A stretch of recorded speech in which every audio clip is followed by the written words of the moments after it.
Cette vidéo va porter sur l'utilisation de la page d'accueil dans une équipe Teams de classe.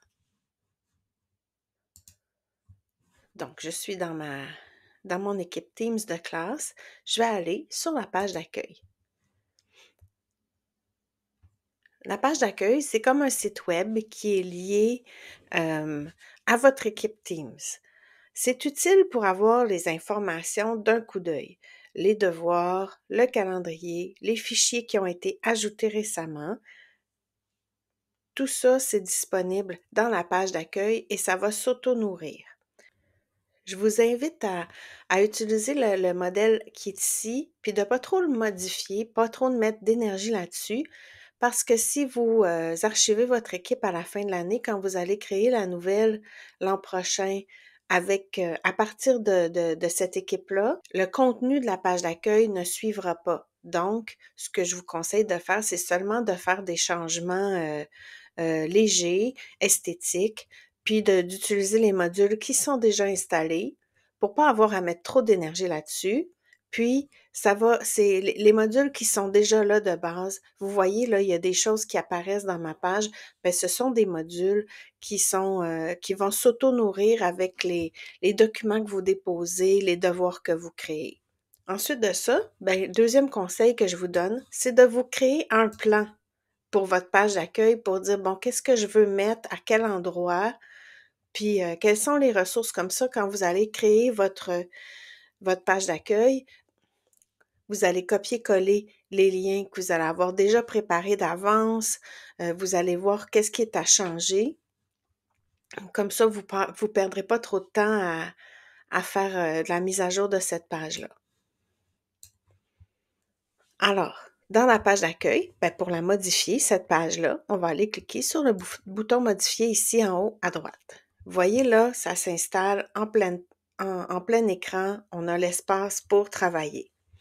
Alors, on va commencer par changer le titre de la page. Vous voyez, je peux aller sur le crayon, puis je peux changer les couleurs, je peux changer la grosseur du texte, mettre ça en caractère gras. Donc, je peux faire des changements si ça m'intéresse.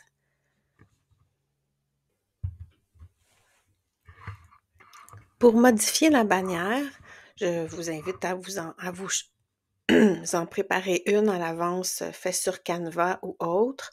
La largeur de pixels, c'est 1920.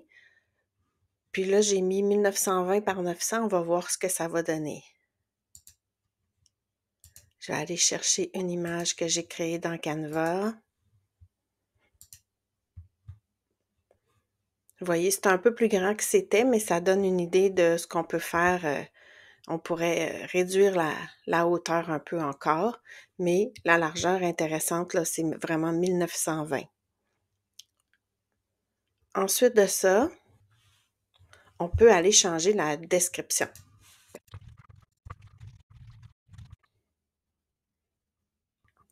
Alors déjà, ça commence à ressembler à une page personnalisée.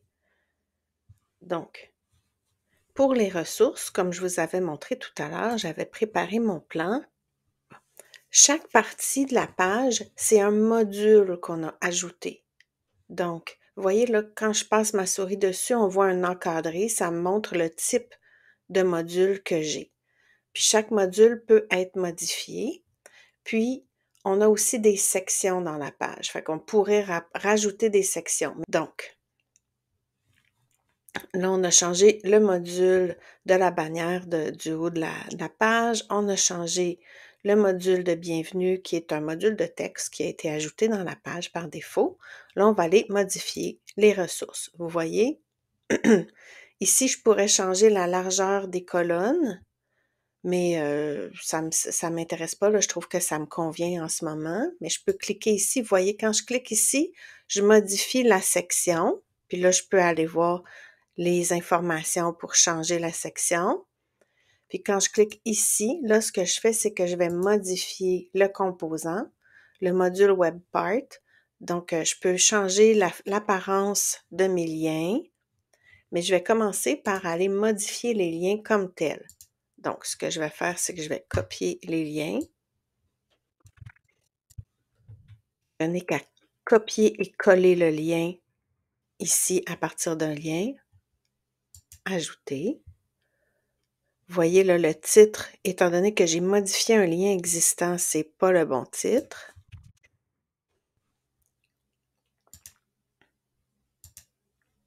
J'ai des choix, je peux aller choisir auto-sélectionner, image personnalisée ou icône.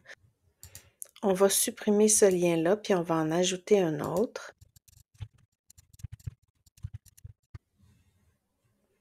Donc, j'ai ma liste de liens. Puis là, comme j'ai choisi pellicule, ben, ce qui va se passer, c'est que je vais avoir à déplacer les liens comme ça pour y avoir accès.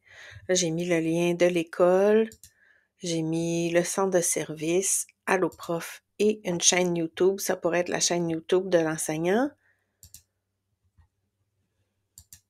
Si je mets compact, ben là, je vais avoir seulement les liens en plus petit. Puis là, je pourrais aller choisir une image personnalisée puis changer l'image pour chacun des sites si je veux mettre de l'énergie là-dessus. Je pourrais choisir une icône aussi qui pourrait remplacer l'image. Bon, vous voyez, là, on peut changer l'icône. Je vais aller modifier celui-là parce qu'on ne voit pas c'est le site web du centre de service. Je vais aller modifier le titre.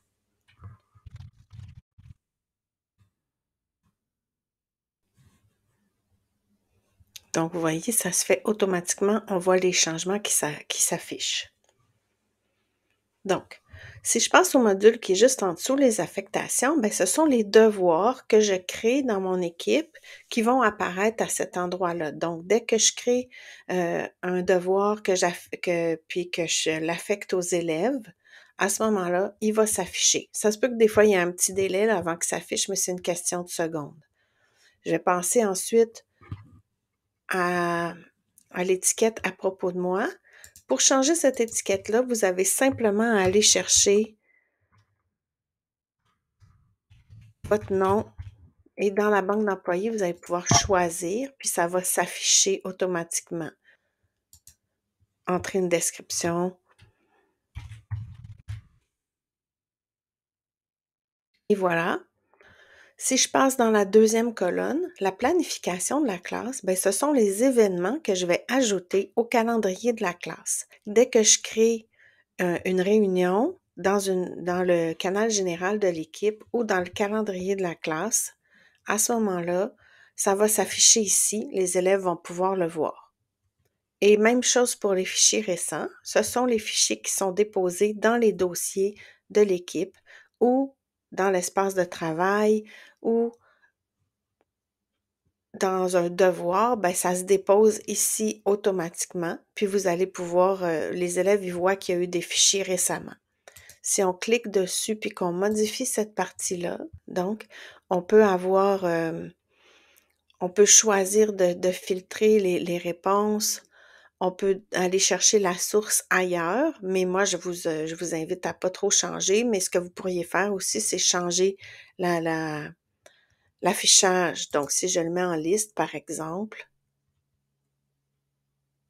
on va voir que ce sont des documents comme ça là, qui ont été déposés, puis avoir les détails un peu comme quand on est dans nos dossiers de notre OneDrive. Puis on peut aller ajouter le nombre d'éléments, on peut l'augmenter. On pourrait aller jusqu'à 5, par exemple. Alors, quand on a terminé, qu'on a fini de mettre, de modifier la page, on la republie. Et les élèves vont voir la même chose que moi, je vois à mon écran là, quand ils vont cliquer sur page d'accueil. Oh, là, je vois que j'ai pas supprimé la tuile qui est à côté, fait que je vais aller modifier ça. Je vais supprimer celle-là, comme ça va apparaître, puis ça va être correct. Et voilà, il n'y en a seulement qu'une maintenant, donc on peut voir les changements apportés. Donc, d'un coup d'œil, l'élève, il voit les dernières choses qui se sont passées, il a accès à des ressources que vous avez choisies qui peuvent être là en tout temps. Dernière chose que je vais vous montrer, si jamais il y a un module que vous voulez supprimer, vous avez juste à le sélectionner, puis vous pouvez cliquer sur la poubelle, ça va supprimer le module. Donc, je pourrais supprimer fichier récent, puis republier la page, puis avoir seulement les ressources, les affectations, puis la planification de la classe. Quand je parle de planification de la classe, ça, c'est par exemple, si je vais dans le canal général et que je planifie une réunion,